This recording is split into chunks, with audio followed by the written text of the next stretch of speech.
It is truly an honor and a privilege to be invited here today on the occasion of the graduation day of this most prestigious institution. My congratulations, therefore, to all of you, graduates, and all my good wishes to you for the future. During the interactions with Mrs. Ambani on the protocol of today's function, I noticed that, and also while she was giving her speech, that she always referred to the students as her children, which led me to think that the child is the dream of its parent, a dream that the parent lives. If you want to learn how to live your dream, just watch your parents, see how it works for them. Well, that's how it works for all of us. With caring, with passion, with resolve, with commitment, and with determination. That's the easy part. The tough one comes later. The tough part is when you and your dream cannot be distinguished. When you become the dream of not just your parents or yourself, but a point in the journey where you become the dream of a nation, when you become the dream of the choices you made, when your vision echoes in millions of resonating voices across the world, from where there is no looking back, you are the dream. Today, as you stand on this formative threshold from where you look forward to making those dreams come alive, your parents look upon you with prayers, your teachers look up to you with pride, and the nation looks up to you with hope. That is the strength, the power of a dream. And today it is yours.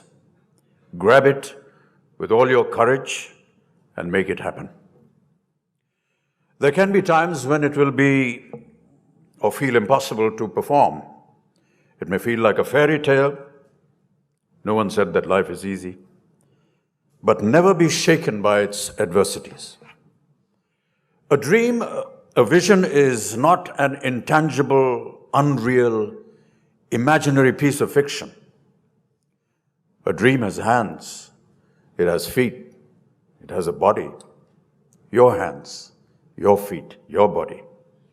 The dream is you, and you are the dream. May the two always remain united in spirit. And if that means a struggle, if that means a fight to finish, so be it. It's not about winning or losing. It's about living a life. If I had been a sportsman, a boxer, athlete, hockey player, cricketer, if I had joined the army, the navy, and the air force, if I had been anything else other than an actor, my parents would still have been happy because I was their dream, no matter what I myself was dreaming to be. Gandhiji said, and the speaker here, the head boys talked about change. He said, be the change that you wish to see in the world. If I were to add my feelings to it, I'd say, be the dream that you wish to see in the world. So,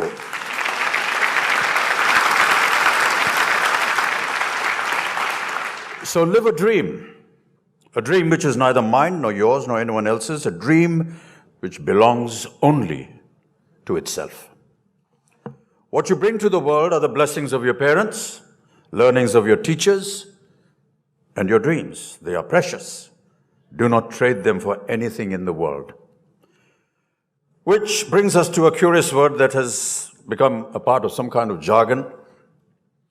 It's a word called career.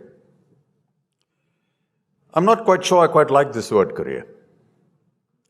Career is literally a dash of speed, like a horse does on a racetrack, bolting at uncontrollable speed without an aim or an objective. Life is not a race course. Life is an order, a discipline. Life is a focus. Life is a purpose achieved by virtues which are developed with personal effort. Do not gamble on life. It may not happen twice. A dream, therefore, is much more than a career. The dreams of the parents and the dreams of the child live in one place, remember. That place is called home. Not yours, not mine, not his, not hers. No one person's. A home is always ours, our home. Our dream is our worship. Our vision is our prayer. This is the structure of dreams. This is the bond. This is also the bondage, a bond of love, the bondage of responsibility, be that of a small family or that of a large nation. हमारा सपना ही हमारी उपासना है, हमारी पूजा है, आराधना है. सपने नहीं तो हम नहीं, सपने नहीं तो रिश्ते नहीं, दुनिया नहीं, कुछ भी नहीं. जो भी है वो सपनों से है और जो भी होगा वो सपनों से ही होगा.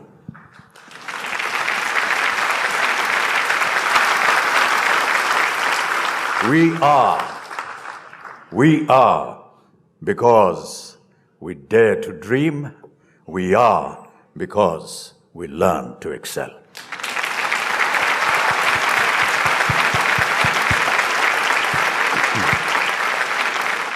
You know, chances are very strong that I could have been in cinema or in any other creative aspect of life without a grounding in education.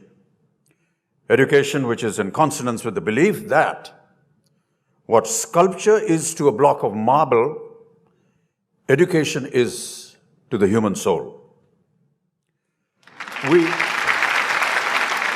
We shouldn't aspire towards a graduation degree merely because of peer or parental pressure. And I say this with all due respect. We should aspire to become graduates because we feel the need to be complete with the advantage of formal education. Remember always in life, whatever is good to know is difficult to learn.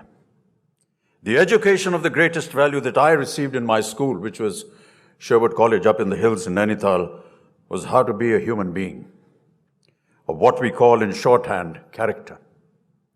And I don't mean the ones that I play in my films. Admittedly, I had the benefit of inspirational parentage, but Sherwood taught me to live in dignity with my peers, live in a community, and live well with myself in the world at large in consequence. Living together, working together, learning together, fighting and loving each other, competing fairly in noble rivalry and cooperating supportively, I learned a sense of fellowship. So well put in my school motto, which was in Latin, Miriat quisque palmam. Let each one merit their own prize. Let each one merit their own prize. I've always believed that one must harness the power of dignity through training. Training of the mind, the body, and the spirit. Another word for this training is called discipline. I didn't always like to agree with the routine of boarding school and the rules, but afterwards I can tell you, I really appreciated the fact that had it not been for its initially imposed regimen, I could not have learned to harness the power of my own dignity for myself. The boxing ring in my school was a compulsory activity. Everybody in school had to enter the boxing ring and fight. It's now probably a long abolished practice because of its barbaric practice. But to me, it was a great tutor in this regard. You will have any amount of support from outside the ropes, but inside, you're on your own. Similarly, in life beyond, you may have a die-hard corps of cheering fans, and also perhaps those that jeer at you, criticize you, abuse you, in contempt. But at the end of the day, you must engage life alone.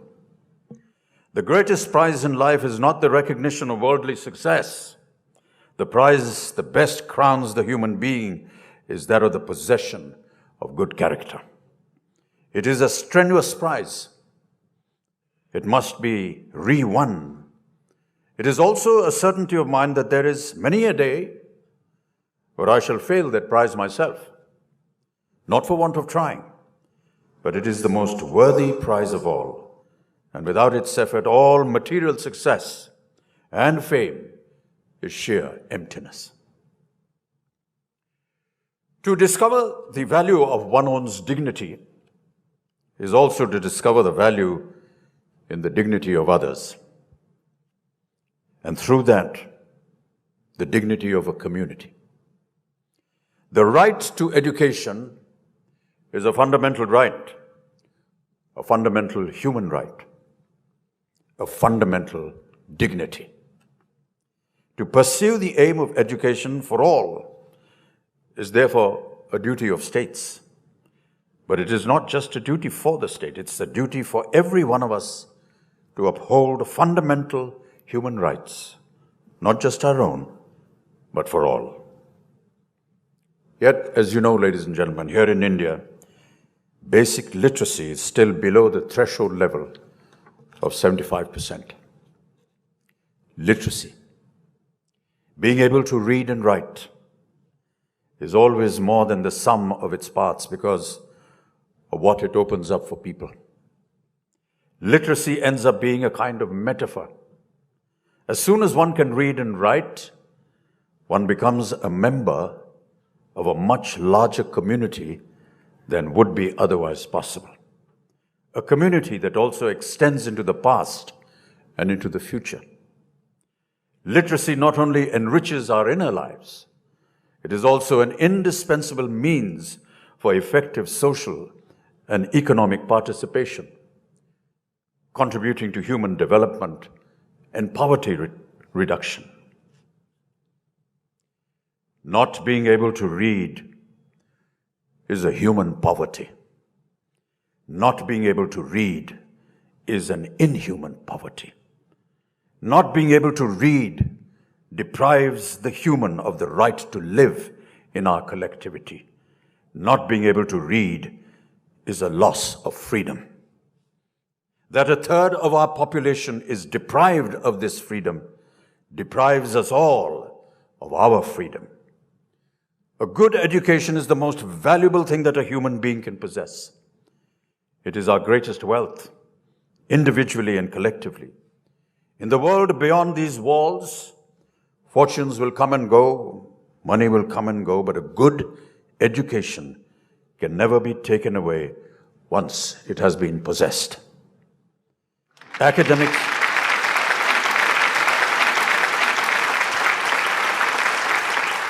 Academic achievement is not enough.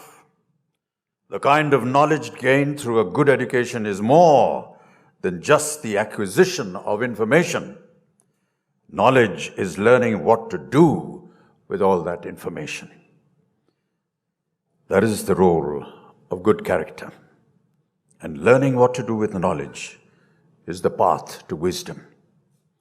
Knowledge is most valuable when it is shared. To all my fellow students, and I call you fellow students because I am still one. To all my fellow students out there, may we take heed every day of our wealth. Hunger for it, strive for it, nurture it, but above all, share in it, for then it manifolds multifoldedly. We share it through reading, surfing, listening, talking, debating, exploring with each other about what is good and bad in what we do, say, and believe. May we all here today persevere according to our own individual, invaluable and singular talents for a bright and better future. Mireat quisque palmam, let each one merit his prize. Dare to dream, learn to excel.